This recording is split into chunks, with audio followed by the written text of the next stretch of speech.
Hello ನಮಸ್ತೆ, ನಾನು ನಿಮ್ಮ ಅವಿನಾಶ್. ನೀವು ನೋಡ್ತಾ ಇದ್ದೀರ ಪ್ರವೃತ್ತಿ ಯೂಟ್ಯೂಬ್ ಚಾನಲ್. ಸೊ ಇವಾಗ ನಾನು ಒಂದು ಹಳೆ ದೇವಸ್ಥಾನ ಹತ್ರ ಇದ್ದೀನಿ. ಈ ದೇವಸ್ಥಾನದ ಹೆಸರು ಬಂದು ಶ್ರೀ ಗುಡ್ಡೆಟ್ಟು ವಿನಾಯಕ ಸ್ವಾಮಿ ದೇವಸ್ಥಾನ. ಈ ದೇವಸ್ಥಾನ ಬಂದು ವಿನಾಯಕನಿಗೆ ಮೀಸಲಾಗಿದೆ. ಬನ್ನಿ ನೋಡೋಣ ದೇವಸ್ಥಾನ ಹೇಗಿದೆ ಅಂತ. ಇದು ದೇವಸ್ಥಾನದ ಎಂಟ್ರಿ. ಆ್ಯಂಡ್ ಈ ಸುತ್ತ ಎಲ್ಲ ಕಾರ್ ಪಾರ್ಕಿಂಗ್ ಇದೆ ಕಂಪ್ಲೀಟ್.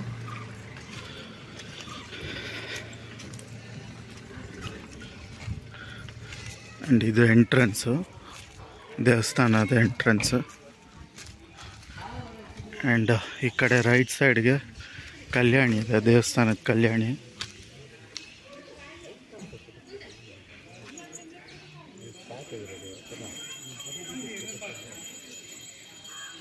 ದೇವಸ್ಥಾನದ ಕಲ್ಯಾಣಿ ಅಷ್ಟೊಂದು ಮೇಂಟೆನೆನ್ಸ್ ಇಲ್ಲ. ಆ್ಯಂಡ್ ಇದು ದೇವಸ್ಥಾನ.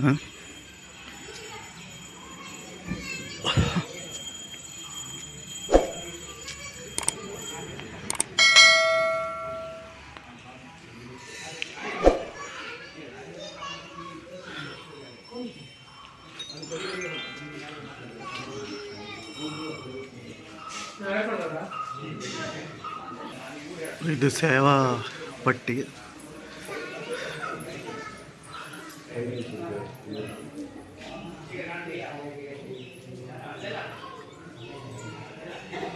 ಸೇವಾ ಡೀಟೇಲ್ಸು. ಆ್ಯಂಡ್ ಈ ದೇವಸ್ಥಾನಕ್ಕೆ ಯಾರಾದರೂ ಕಾಣಿಕೆ ಹಾಕೋರು ಇದನ್ನು ಸ್ಕ್ಯಾನ್ ಮಾಡಿ ಮತ್ತು ಕಾಣಿಕೆ ಹಾಕ್ಬೋದು. ಅದು ಸೇವಾ ಕೌಂಟರು. ಒಳಗಡೆ ಫೋಟೋಗ್ರಫಿ ವಿಡಿಯೋಗ್ರಫಿ ಇಲ್ಲ, ಹಾಗಾಗಿ ನಾನು ಹೊರಗಡೆಯಿಂದ ಮಾಡ್ತಾಯಿದ್ದೀನಿ ವಿಡಿಯೋಗ್ರಫಿ. ಸೊ ಈ ದೇವಸ್ಥಾನ ಬಂದು ಸುಮಾರು 700ರಿಂದ 800 ವರ್ಷ ಹಳೆಯ ದೇವಸ್ಥಾನ.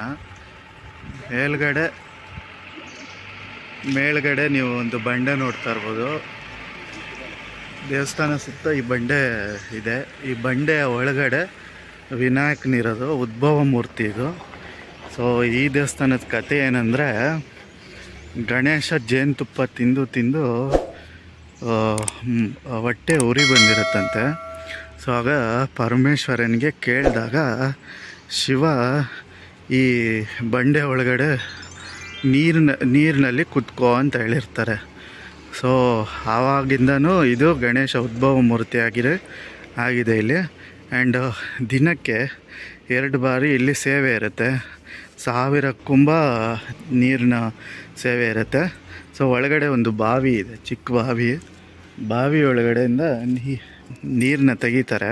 ಗಣೇಶನ ಇದ್ರ ಹತ್ರ ಒಂದು ಕತ್ನವ್ರಿಗೂ, ಗಣೇಶನಿಗೆ ಕತ್ನವ್ರಿಗೂ ನೀರಿರುತ್ತೆ. ಸೊ ಆ ನೀರನ್ನ ತೆಗೆದು ಪೂಜೆ ಮಾಡಿ ನಮಗೆ ದರ್ಶನ ಮಾಡಿಸ್ತಾರೆ. ಅದಾದ ನಂತರ ಮತ್ತೆ ನೀರನ್ನ ತುಂಬ್ತಾರೆ ಗಣೇಶನಿಗೆ, ಕತ್ನವ್ರಿಗೂ. ಮತ್ತು ನಾಳೆ ಬೆಳಿಗ್ಗೆವರೆಗೂ ಮತ್ತೆ ಅದನ್ನು ನೀರನ್ನ ತೆಗಿಯೋದಿಲ್ಲ ಇವರು. ಸೊ ಹಾಗಾಗಿ ಇದು ದೇವಸ್ಥಾನದ ವಿಶೇಷತೆ. ಶ್ರೀ ವಿನಾಯಕ ದೇವಸ್ಥಾನ ಗುಡ್ಡಟ್ಟು. ಮತ್ತು ಇಲ್ಲಿ ದೇವಸ್ಥಾನದವರು ಅನ್ನದಾನ ಕೂಡ ಇರುತ್ತೆ. ಸೊ ಮಧ್ಯಾಹ್ನ ವೇಳೆಗೆ ಯಾರಾದರೂ ಬಂದರೆ ಇಲ್ಲಿ ಊಟ ಮಾಡಿಕೊಳ್ಳಿ, ಮಿಸ್ ಮಾಡಬೇಡಿ. ಮತ್ತೆ ಸಿಗೋಣ ಇನ್ನೊಂದು ವಿಡಿಯೋದಲ್ಲಿ. ಅಲ್ಲಿವರೆಗೂ ಬಾಯ್.